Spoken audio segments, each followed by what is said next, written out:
Behind even the loveliest views of Britain's towns and cities, life is lived under a harsher light.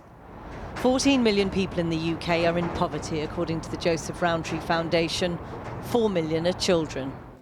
And it is they, the UN Special Rapporteur Philip Alston, has come to see. I'm a mother, I should be able to look after my family properly, not have to beg in these places for food. In the West End of Newcastle, this food bank supplies food to around 42,000 people every year. They've seen demand rise here by 20% in the past 6 months. Ollie, bring. Good boy. For Anita Holmes, it was a lifeline. With 3 children to feed and waiting for her first payment of the benefit Universal Credit, she ended up meeting Carol, a volunteer, after contacting the food bank online in the middle of the night. What made you contact the food bank at that time of night?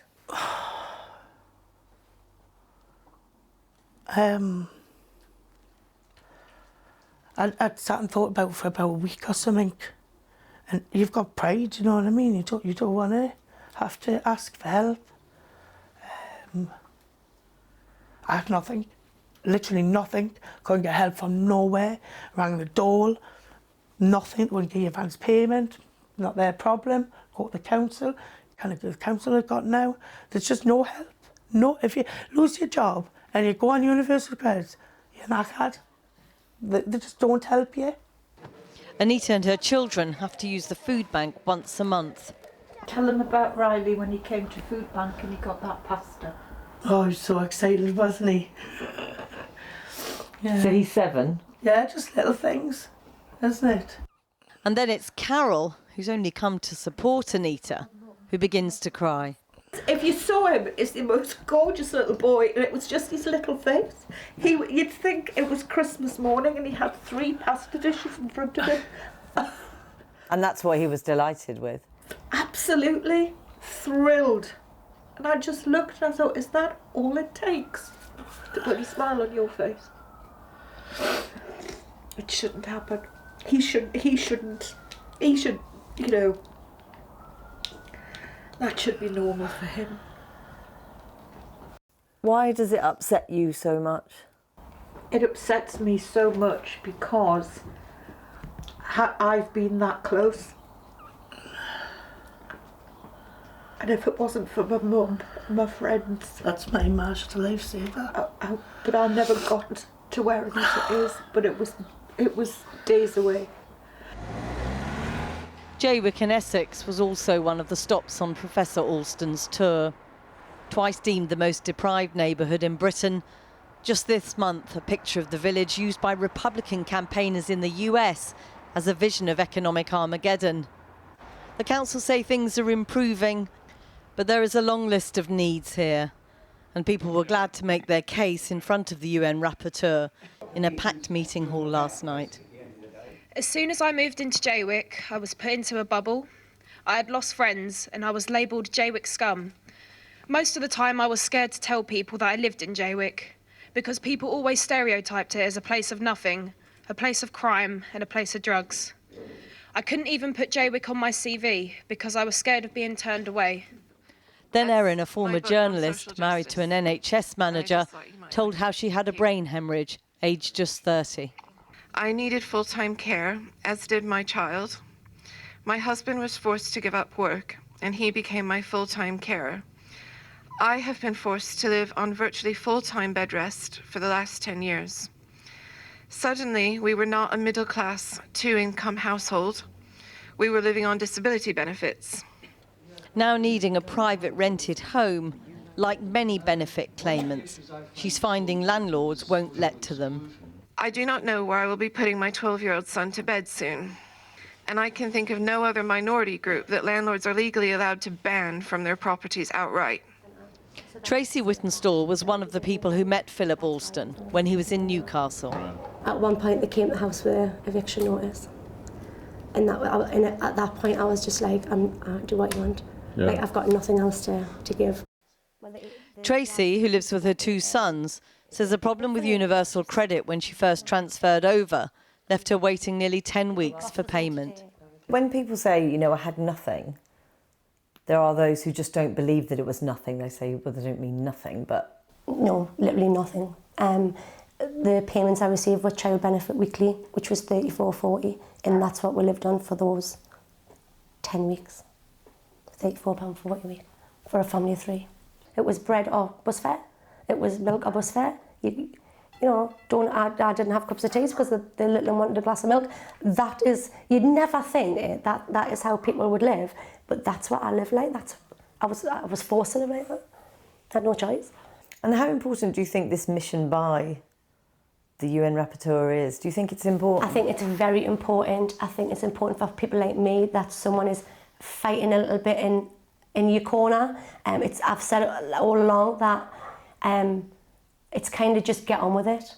It's someone else's problem. If you're hungry, go to a food bank. No one's that hungry. Yes, they are. Yes, they are. Go and have a look. The rapporteur will deliver his assessment on the extent of poverty at the end of the week. Whether the government agrees is another matter. Today, the Department for Work and Pensions said there are now 1 million fewer people living in absolute poverty compared with 2010, and that Universal Credit is supporting more people to get back into work. Jackie Long with that report. Well, I'm joined now from Westminster by the Conservative MP Giles Watling, who is MP for Clacton, which includes Jaywick. We saw in that report by Jackie. And with me here in the studio is Dalia Ben Galim, Director of Policy at Gingerbread, the charity that supports single-parent families. Welcome to you both. Let me start with you, Giles Watling. Are you at all embarrassed that the UN rapporteur on poverty and human rights has felt it necessary to come to your constituency? No, on the contrary, I'm delighted he came, and it was good to meet him yesterday and be able to put the positive case for Jaywick forwards. Because you have to remember that Jaywick is not a recent problem. It's been there since in between the war years, when it was built as a holiday village. And gradually it became used by other people as time went on. And it's been one, I admit, absolutely, it's been a thorn in our side for a long time. And there are problems there that need addressing. Is there a positive case for Jaywick? There's a very positive case for Jaywick. And as doubtless Professor Alston would have found, it has a very strong sense of community. The people there are amazing. It has the most beautiful beaches probably anywhere in the district. And it's on the up. The council's bought property and is building 10 more houses. It's bought 60 hectares of land, and there have been applications to build 4-storey flats which are flood-proof. And yet, 14 million people living in poverty in this country, a third of them children. We're still the 6th largest economy. We have so many big social issues to deal with, and yet we seem to be paralysed by Brexit and therefore unable to deal with them. Well, I don't think it's being paralysed by Brexit so much. I think there are issues. We've been through a period of great trauma when we had the big financial turndown in 2008, and we're pulling ourselves out of that. There is light at the end of the tunnel. But the whole point is we have to create the wealth, and if we can create the wealth, we can help these people. Right. And listening to that report, it is quite distressing, but we must reach out and help the people. We must create the safety net. But we're also creating some of our own problems, or rather the government is Universal Credit, as we heard in that report, as we keep hearing, is actually contributing to poverty in this country. Well, I don't agree. Universal Credit, it's a transition. And we went down to the job centre recently. DWP workers there are delighted with the way it works in Clacton, and they find it easier to administrate. And they say, on the whole, they have happy clients. But here's the issue.